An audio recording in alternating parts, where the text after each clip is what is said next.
لیکن کھانا جب کھانے کی باری آئی تو کھائے گا. حضرت معاویہ رضی اللہ تعالیٰ عنہ کے دسترخوان پہ جا کے سوال کرنے والے کچھ ہے نہیں. آپ لڑتے حضرت علی کے ساتھ جا کے کھانا کھائے حضرت معاویہ کے ساتھ. بولے ہم اس لیے کہ حضرت معاویہ کے پاس کھانا بہترین نہیں تھا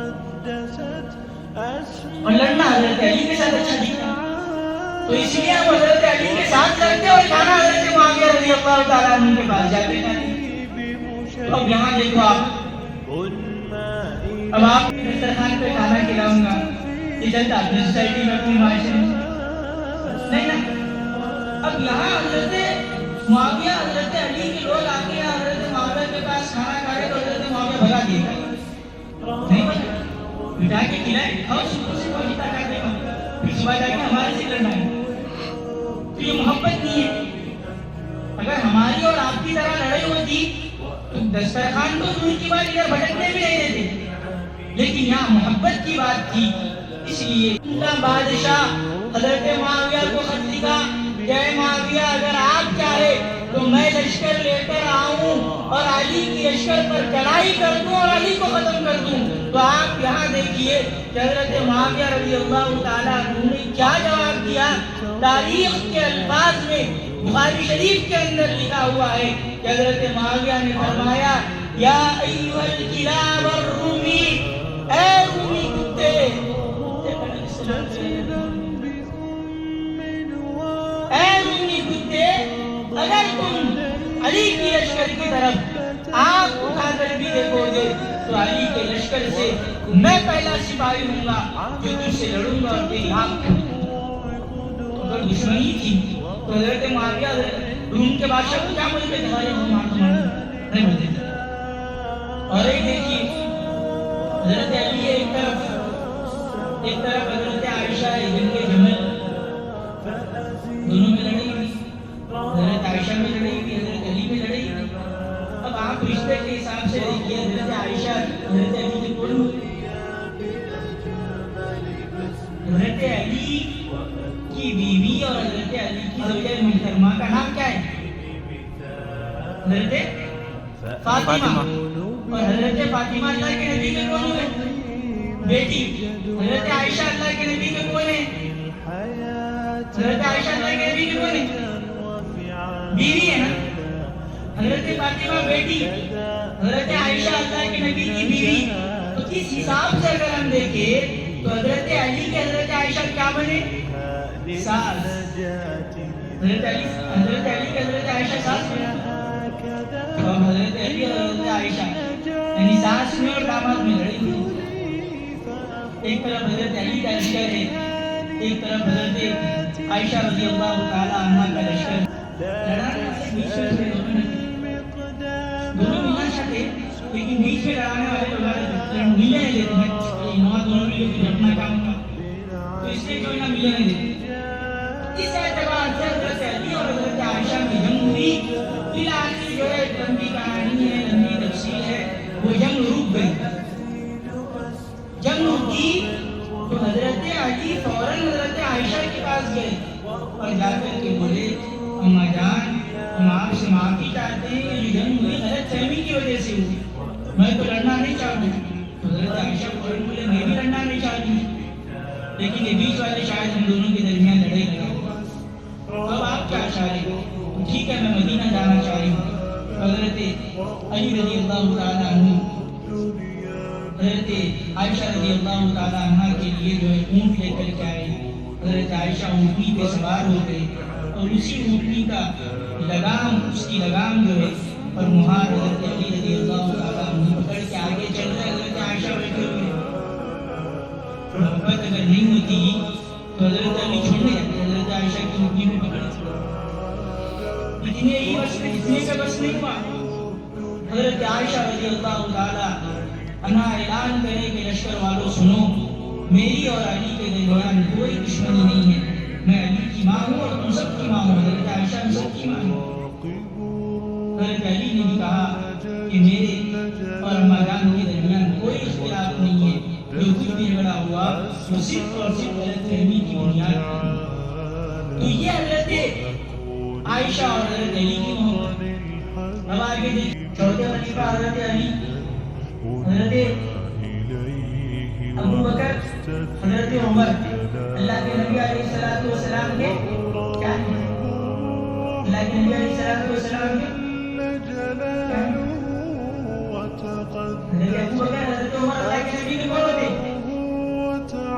سسر ہوتے نا، اللہ کے نبی کے سسر ہیں حضرت عمر اور حضرت ابو بکر، اور حضرت عثمان اور حضرت علی اللہ کے نبی کے کون ہیں؟ داماد، دونوں داماد۔ اللہ کے نبی کے انتقال کے بعد حضرت عمر رضی اللہ تعالیٰ عنہ خلیفہ بنے، حضرت ابو بکر کے بعد حضرت عمر خلیفہ بنے۔ خلیفہ بننے کے بعد حضرت علی کے پاس گئے اور جا کر کے حضرت عمر نے کہا کہ میں آپ کی بیٹی سے نکاح کرنا چاہتا ہوں۔ حضرت عمر جو ہے حضرت علی سے نزدیک، حضرت عمر کو بہت غصہ تھا، حضرت علی کو بہت پریشان کرے۔ میرا سوال یہاں پہ یہ ہے کہ حضرت عمر حضرت علی کے پاس گئے اور جا کر کے کہا کہ نبوت کے خاندان سے میں جڑا ہوا رہنا چاہتا ہوں، اہل بیت سے میں جڑا ہوا رہنا چاہتا ہوں، اس لیے میں آپ کے پاس آیا ہوں کہ آپ اپنی بیٹی کا نکاح میرے ساتھ کر دیجئے۔ کہ حضرت علی رضی اللہ تعالیٰ عنہ کی بیوی کون؟ حضرت فاطمہ۔ ان سے پیدا ہوئے حضرت حسن، حضرت حسین، حضرت محسن، یہ تینوں اللہ کے نبی کے کون ہو گئے؟ نواسے۔ حضرت فاطمہ سے ایک بیٹی بھی ہے حضرت ام کلثوم رضی اللہ تعالیٰ عنہ۔ ام کلثوم اللہ کے نبی کے کون ہوئے؟ نواسی۔ اور حضرت علی کی بیٹی حضرت عمر فاروق رضی اللہ تعالیٰ عنہ نے حضرت علی سے کہا کیا آپ اپنی بیٹی ام کلثوم کا نکاح مجھ سے کر دیجئے۔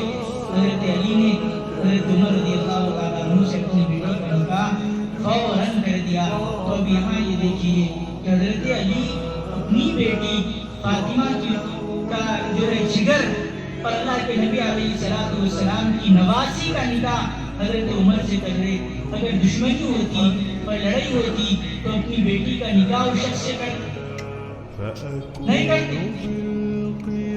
نکاح کر کے حضرت علی رضی اللہ تعالیٰ عنہ آنے والی ساری امت کو یہ پیغام دے دیے کہ مجھ میں اور عمر میں کوئی دشمنی نہیں ہے، بلکہ آپسی اتفاق ہے، آپسی محبت ہے، اتحاد ہے۔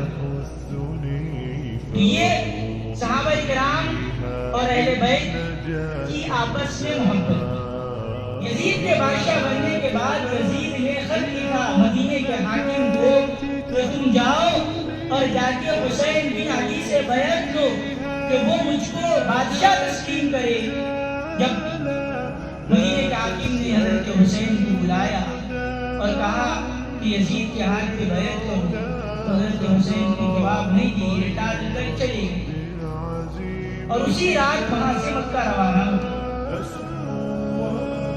واقعے کی تفصیل میں نہ جاتے ہوئے کوفہ والے حضرت حسین کو خط لکھنا شروع کر کہ آپ ہمارے پاس آئیے، آپ ہمارے پاس آئیے، ہم آپ کے ہاتھ پہ بیعت کریں گے، یزید کے خلاف لڑیں گے، ہم آپ کو امیر بناتے ہیں، ہم آپ کو اپنا بادشاہ تسلیم کرتے ہیں، ہم آپ کو اپنا خلیفہ تسلیم کرتے ہیں۔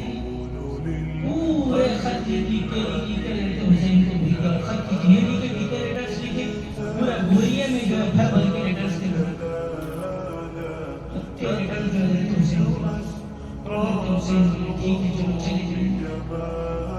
صحابہ کرام روکے کہ نہیں جانا، حضرت عبداللہ بن عباس آئے نہیں جانا، حضرت عبداللہ بن عمر آئے نہیں جانا، اس لیے کہ آپ کے والد صاحب کو شہید کرنے والے یہ کوفہ والے ہی ہیں، حضرت علی کو شہید کرنے والے کوفہ والے ہیں۔ تو اگر آپ جائیں گے تو آپ کے ساتھ بھی وہی سلوک کریں گے، لیکن اللہ کی جو مرضی ہوتی ہے اور اللہ جو چاہتا ہے وہی ہو کے رہتا ہے۔ اللہ کے چاہنے کے بعد ہم اور آپ کے جانے سے کچھ نہیں ہوتا۔ اللہ کے نبی علیہ السلام نے پہلے فرما دیا تھا کہ میرا یہ نواسہ شہید ہوگا۔ حضرت حسین رضی اللہ تعالیٰ عنہ وہاں سے نکلے اور نکل کے کوفہ کی طرف روانہ ہو گئے۔ مقام قادسیہ پہ پہنچے، تفصیل میں نہ جاتے ہوئے قادسیہ ایک جگہ ہے، وہاں پہ پہنچے۔ حر بن یزید کا لشکر 1000 کا لشکر حضرت حسین رضی اللہ تعالیٰ عنہ کے پاس آیا اور آ کر کے کہا کہ حسین میں تم کو کہیں جانے دینے والا نہیں ہوں. حضرت حسین نے کہا کہ ٹھیک ہے مجھے تم سیدھا سیدھا یزید کے پاس پہنچا دو یا پھر مجھے مدینہ جانے دو, میں واپس مدینہ جانا چاہتا ہوں, یا پھر میرا راستہ چھوڑ دو, میں یہیں کہیں جہاد کے لیے اور اسلام کی سربلندی کے لیے کسی لشکر میں شامل ہو جاؤں گا. ان تین چیزوں میں سے کسی ایک چیز سے کرنے کا اختیار مجھے دے دو. یزید بن یزید نے کہا کہ نہیں, میں تمہیں کہیں جانے نہیں دوں گا. حضرت حسین رضی اللہ تعالیٰ عنہ کا لشکر روک دیا گیا اور حضرت حسین پھر آگے بڑھے اور ایک جگہ پہنچے. ساتھیوں سے پوچھا کہ یہ کون سی جگہ ہے؟ لوگوں نے کہا کہ یہ کرب و بلا اس کا نام ہے. حضرت حسین نے کہا کہ ایسا محسوس ہوتا ہے کہ یہیں آج کرب اور بلا کی صورت پیش آئے.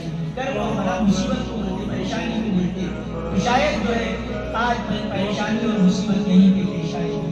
اتفاق سے پھر جو ہے کوفہ کا حاکم عبید اللہ بن زیاد, اس نے عمر بن سعد کو لشکر دے کے بھیجا, 4000 کا لشکر دے کے بھیجا کہ جاؤ اور حسین سے جا کے یزید کے بیعت کے لیے کہو, اگر وہ انکار کر دے تو ان کا سر ختم کر دیں گے. عمر بن سعد آئے, بلکہ آیا اور آ کے حضرت حسین سے کہا کہ اب یا تو آپ یزید کے ہاتھ پہ بیعت کریں گے یا پھر جو آپ جنگ کے لیے تیار ہو جائیں. حضرت حسین نے کہا کہ یزید کی بیعت کی بات تو مت کرو, مجھے یزید تک لے چلو, مجھے دمشق جانے دو, ملک شام جانے دو, میں وہاں جا کے یزید سے بات کروں گا. لیکن لوگوں نے کہا کہ نہیں, اب آپ کو کہیں جانے نہیں. عمر بن سعد نے عبید اللہ بن زیاد کو سچی کہا کہ حضرت حسین یزید کے پاس جانے کے لیے تیار ہو گئے. عبید اللہ بن زیاد نے کہا کہ اچھی بات ہے کہ حضرت حسین جانے کے لیے تیار ہو گئے, چلو وہاں جانے کے بعد جو ہے مسئلہ حل ہو جائے گا. لیکن شمر ذی جوشن بدبخت کا نام ہے, جس نے کہا عبید اللہ بن زیاد سے کہ حسین کو اگر تم یہاں مہلت دے دیے تو بعد میں لشکر لے کے آتے اور آ کر کے پھر تمہارے اوپر چڑھائی کر دیتے, اس لیے تم حسین کو آنے مت دو, قتل کرو. تو عبید اللہ بن زیاد پھر شمر کو لشکر دے کے بھیجے کہ جاؤ اور عمر بن سعد کو امارت سے ہٹا دو, امیر اس کو ہٹا ختم کر دو, تم لشکر کے امیر بنو اور جا کے سیدھا سیدھا حسین سے جنگ کرو. شمر لشکر لے کے پہنچا. 9 تاریخ اس وقت تھی, عاشورہ سے ایک دن پہلے. سیدھا حضرت حسین کے پاس گیا اور جا کر کے کہا کہ میں تم سے جنگ کرنا چاہتا ہوں. حضرت حسین نے کہا کہ اب رات ہونے کو ہے, ایک رات کی مہلت دے دو, کچھ نصیحتیں کرنا ہے, کچھ باتیں بولنا ہے, گھر والوں سے کچھ بولنا ہے, کل صبح جانا ہے. صبح اس وقت اس دن جو ہے جمعے کا دن تھا, آج کے پاس ہفتے کا دن ہے, اتوار کا دن ہے عاشورہ, اس وقت جو ہے عاشورہ اردو تاریخ کے حساب سے جمعے کا دن ہے. اسی دن حضرت حسین رضی اللہ تعالیٰ عنہ کو نانا جان اللہ کے نبی صلی اللہ علیہ وسلم خواب میں آئے اور کہا کہ حسین تمہارا دنیا میں آخری. حضرت حسین خیمے میں تشریف لے گئے اور وہاں جانے کے بعد اپنے گھر والوں سے نصیحت کی کہ میرے شہید ہونے کے بعد تم نوحہ نہیں کرنا, میرے شہید ہونے کے بعد تم ماتم نہیں کرنا, میرے شہید ہونے کے بعد کپڑے نہیں پھاڑنا. اور اپنی بہن زینب سے کہا کہ بہن تم کچھ مت کرنا, تم اگر کرو گی تم کو دیکھ کے دوسری عورتیں بھی کریں گی. حضرت زینب کو تسلی دی. اس کے بعد صبح ہوئی, صبح ہونے کے بعد فجر کی نماز حضرت حسین رضی اللہ تعالیٰ عنہ ادا کرے اور فجر کی نماز کے ساتھ ہی جنگ کا آغاز ہوا. حضرت حسین کے ساتھ 72 ساتھی ہیں, 72, اور ادھر 4000 بلکہ اس سے زیادہ کا بھی لشکر. کہاں 72 کا لشکر اور کہاں 4000 کا لشکر, اندازہ لگا سکتے ہیں. معلوم تھا کہ یہ 72 کے لوگ اور یہ 72 اتنے ایمانی قوت والے ہیں کہ 4000 کیا اس سے زیادہ بھی اگر آگے تو لشکر کم پڑیں گے. تو اس لیے جو ہے ان 72 کے مقابل میں ہزاروں کا لشکر تھا لے کر کے آئے. چاروں طرف لشکر کو تیار کر دیا گیا, سب بندی ہو گئی.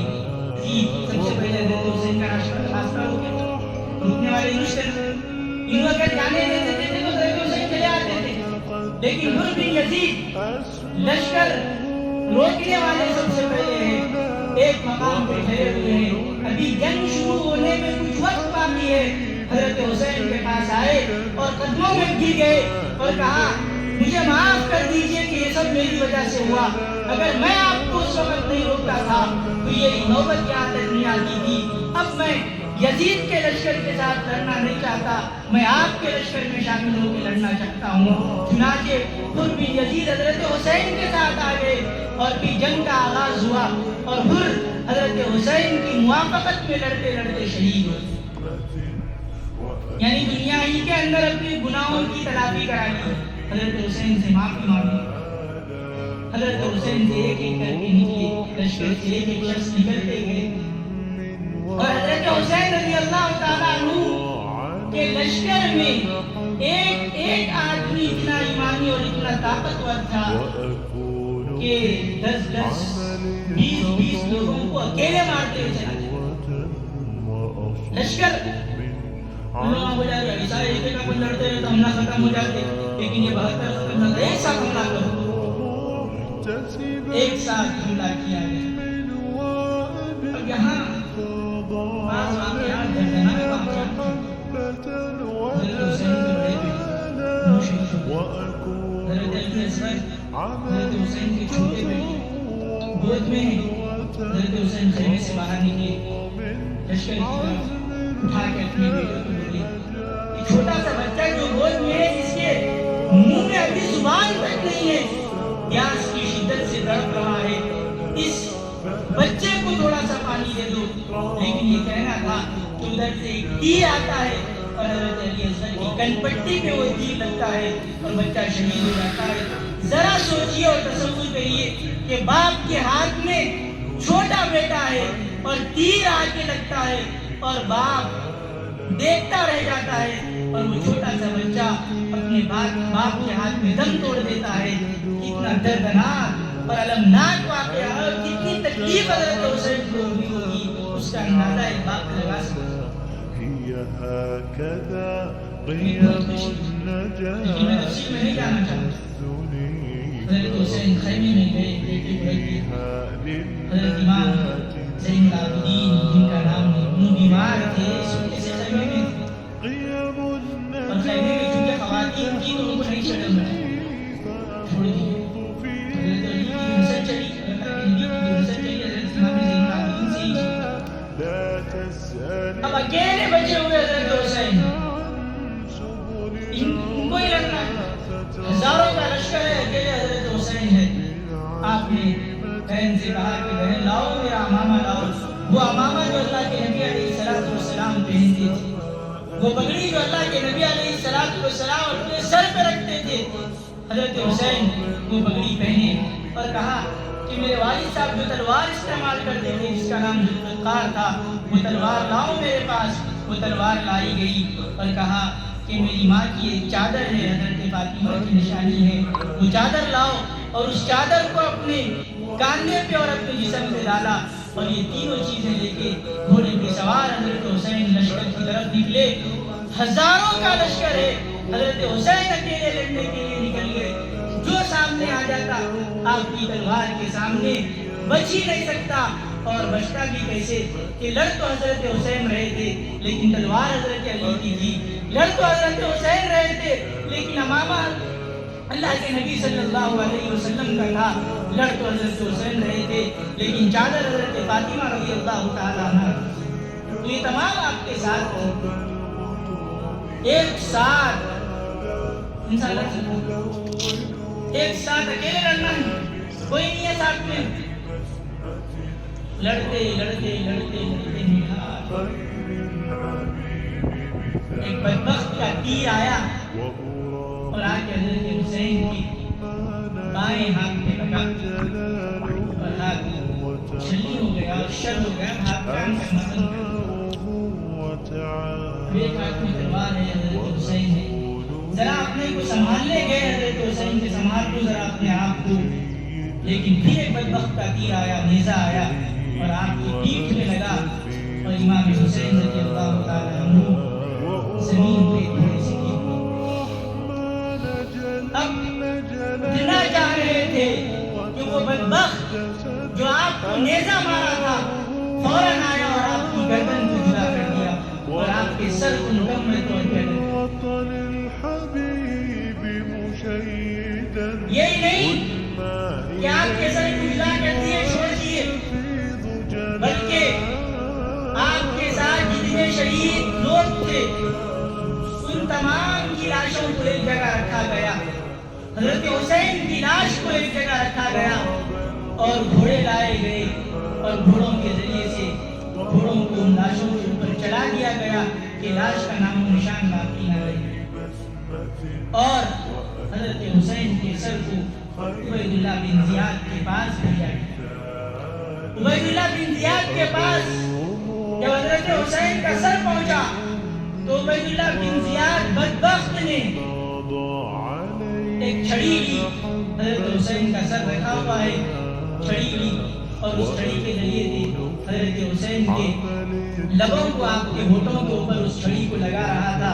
وہاں ایک صحابی بیٹھے ہوئے تھے، بوڑھے ہو گئے تھے، ان سے برداشت نہیں ہوا اور انہوں نے کہا ہے بدبخت ہٹا اپنے اس لکڑی کو، اس چھڑی کو، کس کے ہونٹوں کو آپ جو ہے یہ لکڑی لگا رہا ہے، جانتا ہے یہ کیسے ہونٹ ہیں؟ یہ وہ ہونٹ ہیں جو اللہ کے نبی علیہ السلام کبھی بوسہ لیا کرتے تھے. یہ وہ ہونٹ ہیں جو حضرت علی چوما کرتے تھے. یہ وہ ہونٹ ہیں جن کو حضرت فاطمہ اپنے لبوں سے لگایا کرتی تھی. تیری یہ اوقات نہیں ہے کہ اس پاکیزہ ہونٹ کو تو اپنی چھڑی لگا سکے. اور پھر وہاں سے حضرت حسین رضی اللہ تعالیٰ عنہ کے سر کو یزید کے پاس بھیج دیا گیا. اس لیے آج بھی حضرت حسین کا سر الگ جگہ دفن ہے اور حضرت حسین کا گھر یعنی یہاں سے لے کے یہاں تک کا حصہ الگ جگہ دفن ہے. یہاں سے یہاں تک کربلا کے اندر دفن ہے اور سر جو ہے وہ دمشق کے اندر دفن ہے. یہی وجہ اپنی بات ختم کرنا چاہتا ہوں. حضرت حسین کے سامنے ہزاروں کا لشکر ہے لیکن حضرت حسین ان کے سامنے ڈٹ گئے. چاہتے تو بول دیتے کہ میں یزید کے ہاتھ کو بیعت کرتا ہوں،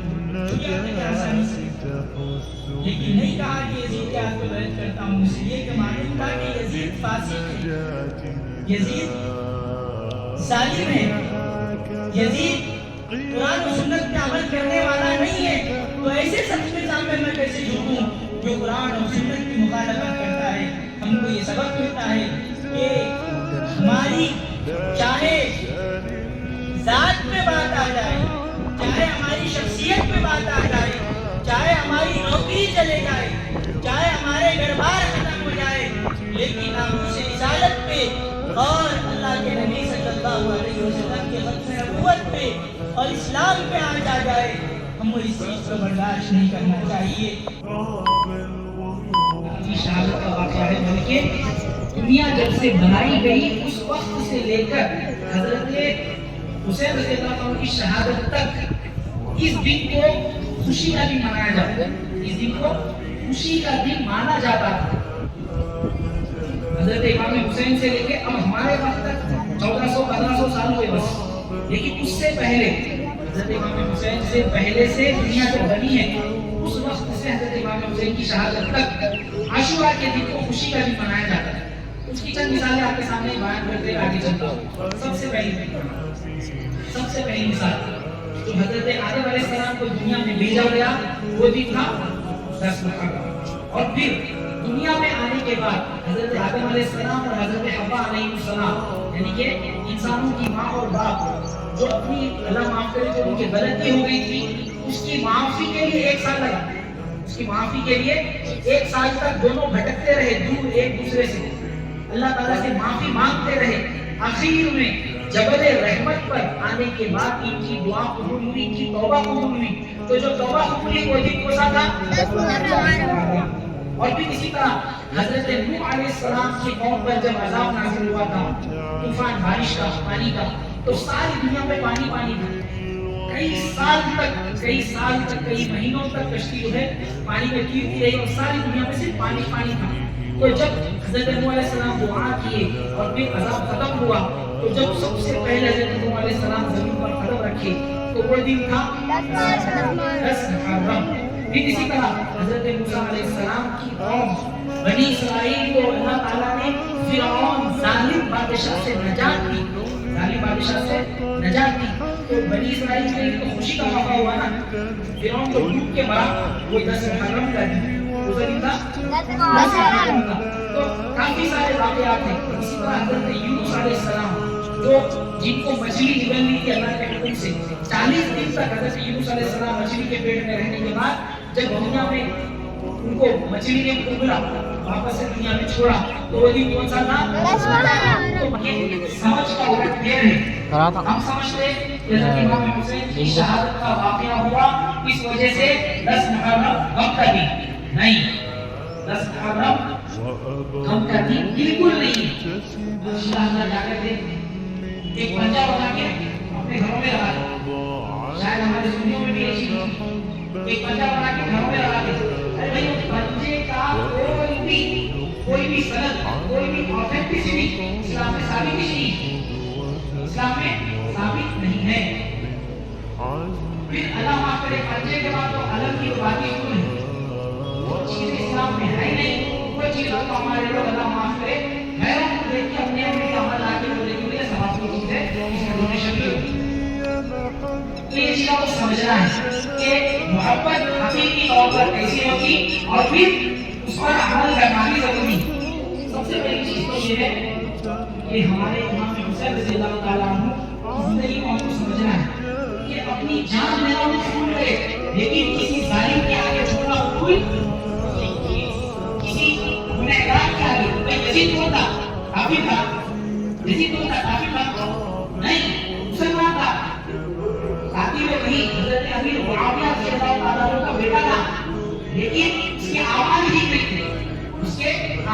نہیں تھے وہ زنا میں مبتلا تھا گناہوں میں مبتلا تھا عیاشی میں مبتلا تھا شراب پیتا تھا اس وجہ سے حضرت امام حسین نے اس کے ہاتھ میں بیعت کرنے سے انکار کیا بس کافر کے ہاتھ میں بیعت کرنے سے انکار نہیں کی سمجھ میں بھی آتی ہے بات اگر کافر کے ہاتھ میں بیعت کرنے سے انکار نہیں لیکن مسلمان رہتے ہوئے اس کے ہاتھ پر بیعت کرنے سے انکار کر دی وجہ کیا تھی کہ وہ گنہگار تھا ہم کو بھی سمجھنا ہے کہ ہم بھی اپنی زندگیوں میں ہمارے دوست کی کو بنا لیں وہ دیکھیں ہم کس کے ساتھ کھڑے بیٹھے یہ دیکھیں محبت کو ہم بھولنا نہیں اپنے رشتوں کو ہم بھولنا نہیں چند پیسوں کی وجہ سے چند معاملات کی وجہ سے ہم جو ہے ارے بڑے بڑے کوئی کیا ہوا اس طرح لیتے اسی محبت کو بھول جا رہے اپنا ادب اور احترام کو بھول جا رہے ہے نا سب سے پہلی چیز تو ہم اگر بڑے ہیں گھر کے تو اختلاف آنے دیتے ہیں اگر اختلاف آ بھی رہا ہے تو اختلاف اپنی جگہ محبت